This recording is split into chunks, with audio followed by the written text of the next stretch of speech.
सर्वप्रथम हम लोग अपनी अपनी हाजिरी बना लें। हाजिरी बने रहेगी तो मजदूरी निश्चित ही उम्मीद किया जा सकता है।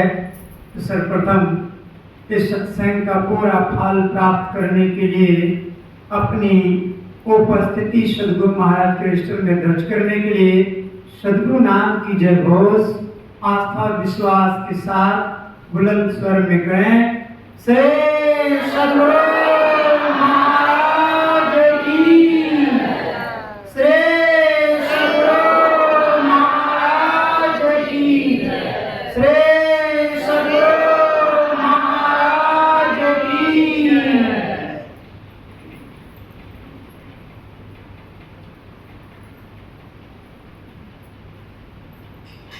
संत सरल चित जगत हित जान सुभाव शनेरु बाल विनय सुनि करि कृपा राम चरण रति दीन। बाल विनय सुनि करि कृपा राम चरण रति दीन। अव्यक्त रूप में सर्वत्र विराजमान सर्वशक्तिमान सर्वक्षण अस्मरणीय अनंत से विभूषित परमाराध्य सदगुरु महाराज जी के पावन श्री चरणों में कोटि कोटि शरणवत नमन। व्यक्त रूप में अपने आवास में विराजमान संत मत के गौरव स्तंभ बाल ब्रह्मचारी गैरिक पटधारी ज्ञान के भंडारी भक्तों के पुकार को स्वीकार करने वाले परम पूज्यपादाचार्य श्री के पावन से चरणों में कोटि शरणवत नमन। मंचस्थ मुद मंगलमय संत समाज के पावन श्री चरणों में कोटि नमन। उपस्थित गुरुजन धर्म प्रेमी सत्संग प्रेमी महानुभाव समस्त ग्रामवासियों नगरवासियों पूजनीय माताओं एवं भक्तिमती बहनों सभी को मैं नमन करता हूँ और निवेदन करता हूँ कि एक बार पुनः दोनों हाथों को उठाते हुए आशीर्वाद देते हुए गुरु महाराज के जय घोष करें। श्री सदगुरु महाराज की। जनाब, अभी हम लोग बहुत ही महत्वपूर्ण विचारों को श्रवण कर रहे थे। गोस्वामी तुलसीदास जी महाराज का सलाह है कि जीवन में सुखी होना चाहते हैं, जीवन में सम्मान पाना चाहते हैं, जीवन में आनंद पाना चाहते हैं, तो एक ही काम है, वो एक ही उपाय है और वो है मात्र एक सत्संग। जिसने सत्संग को पकड़ लिया वो भगवान को पकड़ लिया। उन्होंने खुद अपने श्रीमुख से भगवान से भी यही मांगा, देहि सत्संग निज अंग श्री रंग भव भंग कारण शरण शोक हारी। आप सत्संग दे दीजिए। भगवान श्री राम ने भी सत्संग की महिमा को दर्शाते हुए अपने अनुज भ्राता भरत भैया से कहा, बड़े भाग पाया सत्संगा बिना प्रयास होई भभंगा। जिसको सत्संग मिल जाता है बिना माथा पे चीके बिना कठिन तपस्या के ही संसार सागर से निकलने का मार्ग मिल जाता है।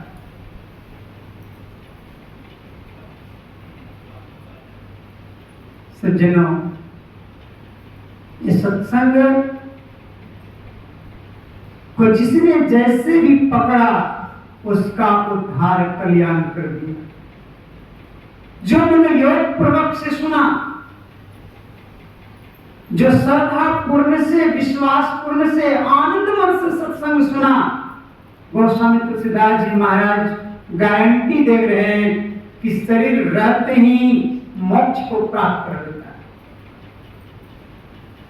सुनी समझई जन मुदित मन, मज्जई अति अनुराग, लहई चार फल अछत तनु।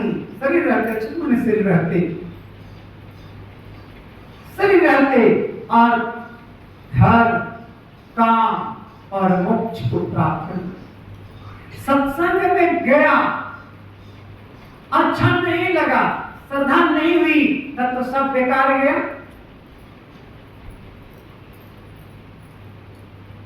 ऐसा भी होता है। आप लोग को एक मैं घटना सुनाता हूं, जो देवादिदेव महादेव भगवान शिव की समय की बात। आप सभी जानते हैं, जो ध्यान आप 1 घंटा 2 घंटा करते हैं, इसी ध्यान को देवादिदेव महादेव कितना देर तक बैठ के ध्यान करते थे पता है? 1 घंटा कि 2 घंटा, कितना देर शिव जी ध्यान में बैठते थे। शिव जी जब ध्यान में बैठते थे तो फिर घंटा गिनते नहीं थे, वर्ष गिना जाता। 87,000 वर्ष तक ध्यान में बैठे तो बैठे ही रह गए। ऐसे देवादिदेव महादेव जब समाधि से उठते थे तो कहां जाते थे? रामचरितमानस साक्षी है। जीवन मुक्त ब्रह्म पर चरित्र सुनाए तजी ध्यान, जे हरि कथा न करहि रति तिनके ही पासा। हमारे बहुत ऐसे संत मत के सत्संगी है जो दिन भर काम करते हैं और काम पर से जैसे ही छुट्टी मिलती है तो सत्संग में जाके बैठ जाते हैं। कुछ लोग तो ड्यूटी पर से सीधे सत्संग में चले जाते हैं, गुरुद्वारा चले जाते हैं, वहां माथा टेकते हैं, प्रसाद चढ़ाते हैं और वहां प्रसाद लेकर के आके परिवार के साथ अपना दिन जाते हैं। देवादिदेव महादेव जब भी समाधि से उठते तो सीधे संतों के चरणों में जाते, सत्संग सुनने जाते। एक समय की घटना त्रेतायुग का।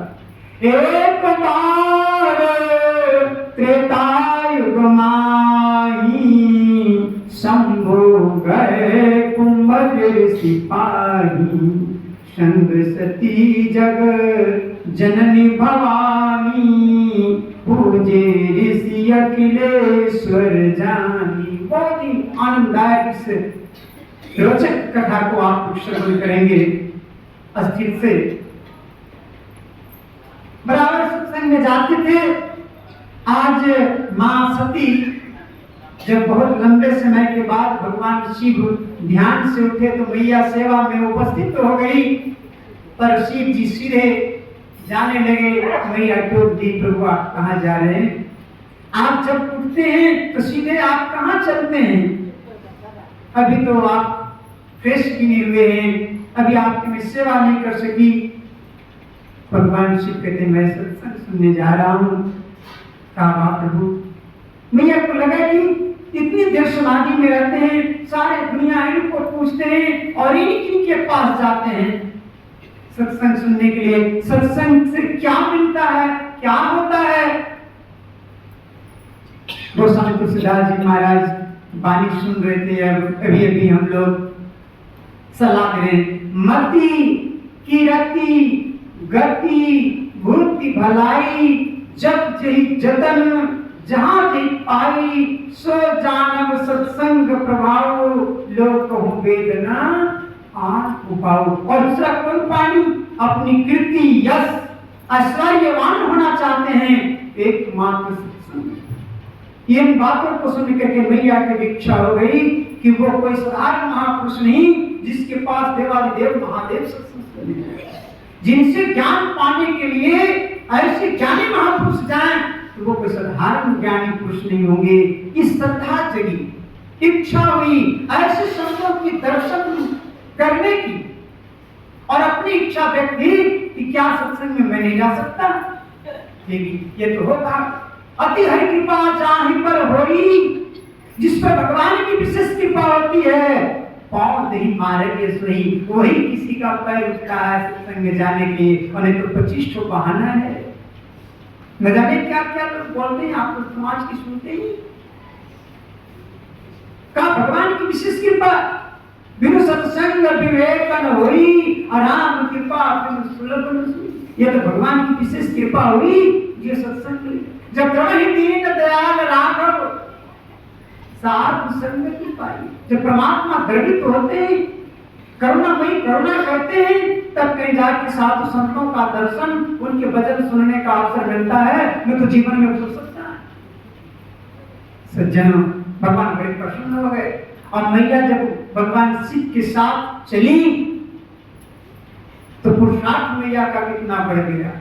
संग सती जग जननी भवानी, कभी उनका अलंकार से संबोधित करते हैं, आया है संत दरस को चालिए तजी मोह माया अभिमान। अभिमान शून्य हो गई है, क्योंकि मैं संत का दर्शन करने जा रहा हूँ। ये भाव, बड़े महात्मा का दर्शन करने जा रहे हैं, इस भाव से जैसे कदम रखी तो क्या हुआ, संत दरस को चालिए तजी मोह माया अभिमान, और जो जो पग आगे धरे कोटि यज्ञ समान, करोड़ों यज्ञों का पुण्य प्राप्त होता है। इसलिए सारे अलंकार ऋषि लगा दिए, कभी लगा दिए, पर जब वहां पहुंचे तो प्रत्येक बार तो शिव जी अकेले आते थे, पर आज जब मैया सती को संग में देखे ऋषि तो बड़ी प्रसन्नता हुई कि आज भोलेनाथ के साथ एक और सत्संगी आए।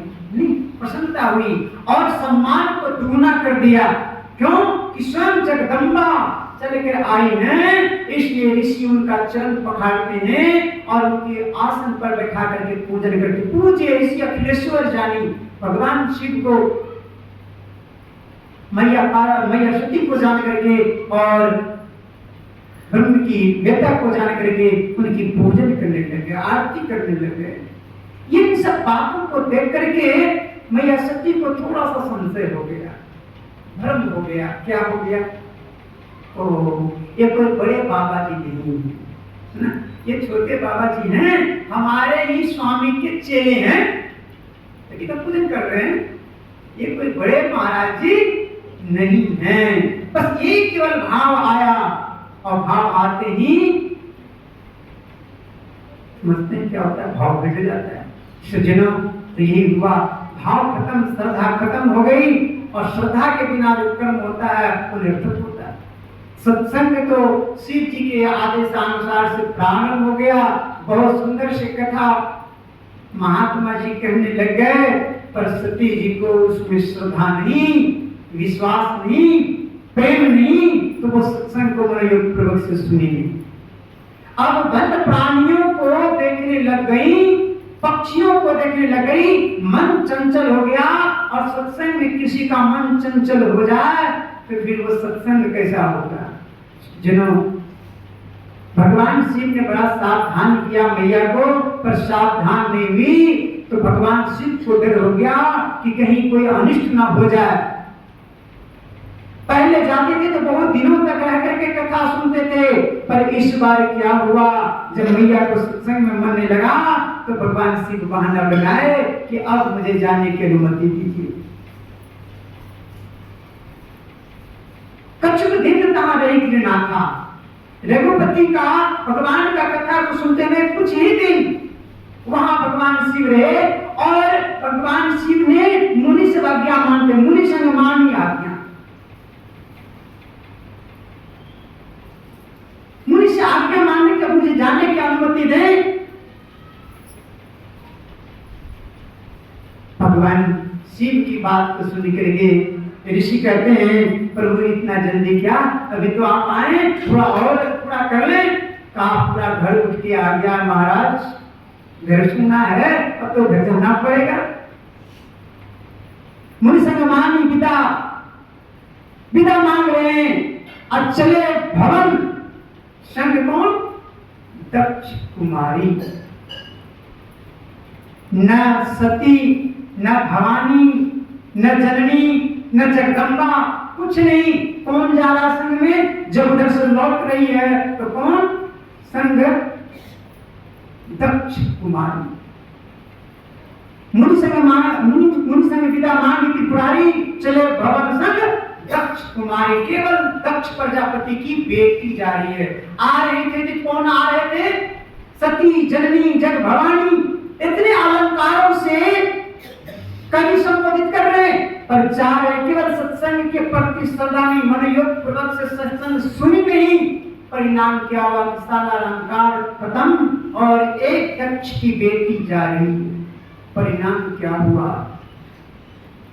भगवान की कथा सुनते हैं और संत जन कहते हैं, शास्त्र कहते हैं कि सत्संग सुनने से इच्छाओं की पूर्ति होती है। तो भगवान की कथा सुनने से भगवान को देखने की इच्छा भगवान शिव के अंदर में हुआ कि राम जी का अवतार हो गया है। वो बाल रूप, वो लीला देखने की इच्छा हुई और ये इस इच्छा सत्संग सुनने वाले का पूरा होता है। तो भगवान शिव तो मनोयोग पूर्वक से सत्संग सुने थे तो उनकी इच्छा पूर्ण हुई। अब उनके संग सती हैं तो उनको भी मिलेगा। अब जैसे ही मार्ग में जा रहे तो रास्ते में भगवान श्री राम का दर्शन हो गया। उस समय बेही अवस्था में राम जी वन में भटक रहे हैं, सीता जी का चोरी हो गया। ये जान करके शिव जी की अभी लीला कर रहे हैं। जय सच्चिदानंद करके शिव जी ने प्रणाम किया। सती जी ने कहा कि आप किसको प्रणाम किया? भगवान शिव कहते हैं, नहीं देख रहे हो, साक्षात नारायण सच्चिदानंद प्रभु लीला कर रहे हैं। इस समय अभी जाना उचित नहीं है, अभी हमारे जाने से भेद खुल जाएगा, इसलिए मैं दूसरे प्रणाम कर लिया। प्रणाम कर लो। सती जी ने कहा, आप तो भोले ना, आपको तो कोई ज्ञान नहीं। जहां मन तहां माथा टेको, जहां मन तहां से प्रणाम करो, आपको सब ब्रह्म ही दिखते। ये ब्रह्म कैसे हो सकते? सच्चिदानंद कैसे हो सकते हैं? जिसको अपनी पत्नी के बारे में पता नहीं, वो सच्चिद आनंद कैसे हो सकता? भगवान शिव ने बहुत प्रयास किया समझाने का। बिनु सत्संग विवेक न होई। यदि सत्संग को मनोयोग पूर्वक से सुनता है तो सारा सार का ज्ञान नहीं होगा। ज्ञान तो होगा पर सारा सार का ज्ञान नहीं होगा, वो महत्वपूर्ण ज्ञान नहीं, वो सत्य का ज्ञान नहीं होगा। भगवान शिव ने बहुत प्रयास किया समझाने का, पर सती जी को समझ नहीं है। भगवान शिव ने अंत में कहा कि देवी की नहीं विश्वास है तो क्यों नहीं जाकर परीक्षा लेती हो? आप जरा विचार कीजिए, जिस सती जी के पास इतना तपस्या का बल है, इतना ज्ञान है कि वो अपना रूप बदल सकती है और नारायण से भी परीक्षा ले सकती है, वो सती जी का क्या हाल हुआ? केवल सत्संग को नहीं सुनने से। सज्जनों, सती जी ने जाकर परीक्षा लिया। आप सभी जानते हैं, मार्ग में बैठ गई सीता का रूप बना करके।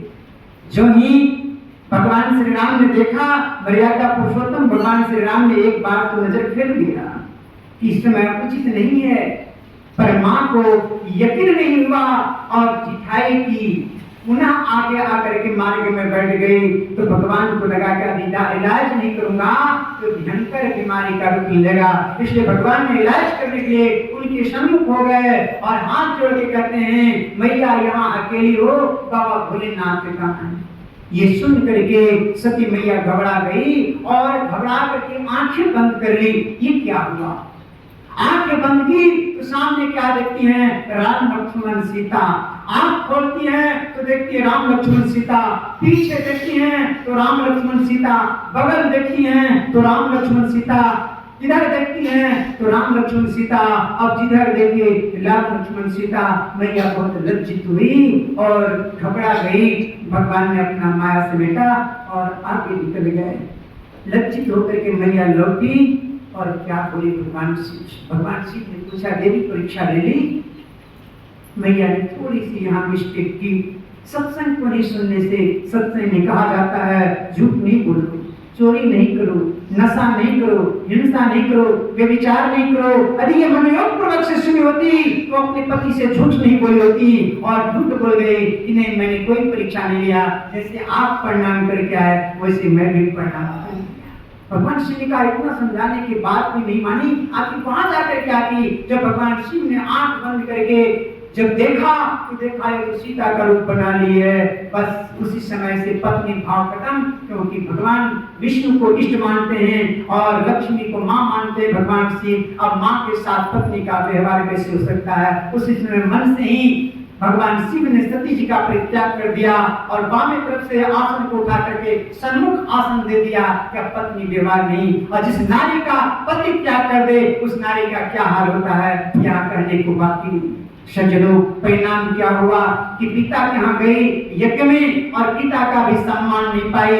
जो सत्संग को सम्मान नहीं करता, जो पति की बात नहीं मानता, वो दुनिया में कहीं सम्मान नहीं पाता, उसे कोई स्थान नहीं रह जाता। और वो अपने पिता के घर गई, पिता के यहाँ भी सम्मान नहीं पाई। अंत में अपने पति का अपमान देकर के सती जी ने परिस्थिति को परित्याग कर दिया। लेकिन परिणाम व्यर्थ नहीं गया, क्योंकि सत्संग सुनी थी, वो ज्ञान वो बहुत उस समय काम आ गया और वो उसी पश्चाताप में जन्म जन्म को शिव का प्राप्त करने के लिए और वचन मांग ली, वरदान मांग ली भगवान शिव, भगवान नारायण से, भगवान विष्णु से। और यही प्रार्थना करते हुए अपना शरीर को योगाग्नि में परित्याग करके पुनः पार्वती बन करके जन्म ली। आज भगवान शिव सावधान कर रहे हैं, गिरिजा संत समागम सम न लाभ कछुआन। हे गिरिजे, इस संतों के समागम से बड़ा कोई लाभ नहीं है। एक बार तो तुम चुप कर गई है, इस बार चुप नहीं करना। इसलिए सत्संग मिल जाए, हमारे मन का सत्संग नित ध्यान में रहिए, संलग्न हो। व्यभिचार, चोरी, नशा, हिंसा, झूठ तजना चाहिए। जो इन पंच पापों को छोड़ते हुए, बचते हुए और नियमित रूप से सत्संग करते हैं, उनका लोक और परलोक दोनों सुधर जाता है। समय अनुसार में आप लोगों की सेवा का श्रेय सद्गुरु महाराज की